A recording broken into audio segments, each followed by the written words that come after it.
Во овој момент, како што споменав, чекаме да се обезбеди наредба од судија во претходна поставка за да се влезе.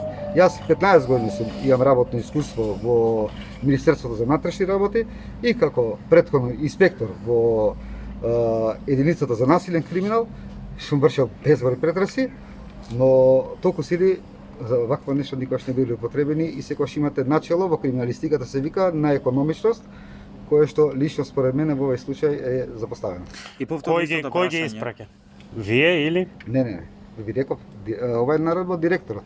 На Бајаба. Јас воопшто не бев запознаат што се случува, доколку било кој се затекне, независно на се, колку сили тоа воопшто на крај крајава да видиме каков ќе биде исходот, бидете тука, ќе забележите вие, ќе видиме што има внатре, ќе се вештачи и ќе си излезе и Што ќе се вештачи? Што ќе вештачите? Што барате да вештачите? Тоа ве прашуваме цело време. Дека ние не бараме, тоа ви одговорив на неколку наврати дека секторот за внатрешни работи не го води ова, дека понатамошната постапка најверојатно ќе се вклучиме. Добро, што полицајците чекаат?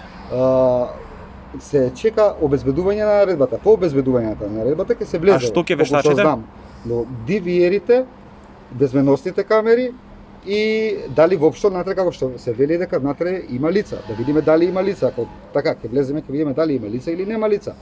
Тоа е онај доказен материјал кој што е потребен со обезбедување. Дали ги обезбедувате двата влезе, бидејќи велите Да, стоите јас- тука и контролирате по барање на директорот на БЈБ, дали знаете јас дали по- двата влезе и излези од овој угостителски објект се контролирани за да не се бришат снимки? Директорот мене ме информираше дека дал наредба се обезбеди целиот објект. Најверојатно 2, 3, колку и да се.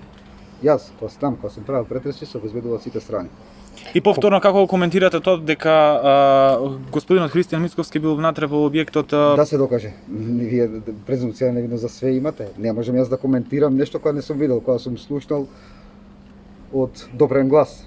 Да видиме, да провериме дали тоа навистина така или не е така. Ако е така, секој ќе се одговара. Тоа тука нема што друго да полемизираме или да разговараме во Да, тема. Ние полициски работиме, обезбедуваме докази. Доколку има елементи а сторено било какво кривично дело, се поднесува кривична пријава.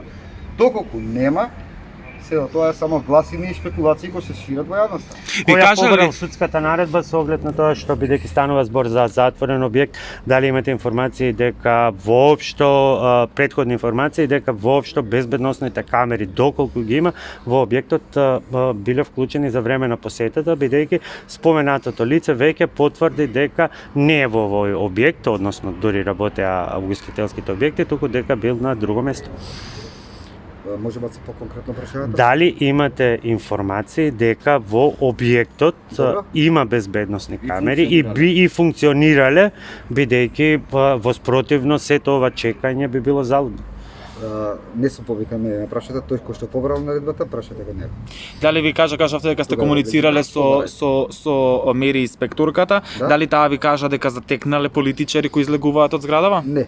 А побаравте ли таква информација? Не информираше дека они си констатирале прекршок и дека они ќе си постапат и дека воопшто од страна на полицијата не е потребна никаква понатамошна А како го коментирате тоа што кажа таа дека внатре затекнале Не како можам да излегува? коментирам нешто што не сум слушнал. Можеме само вака да разговараме и да шириме спекулации. Во ред. Не сум за тоа, зборуваме само за материјални докази и обезбедување на истото. Ништо помалку, ништо повеќе.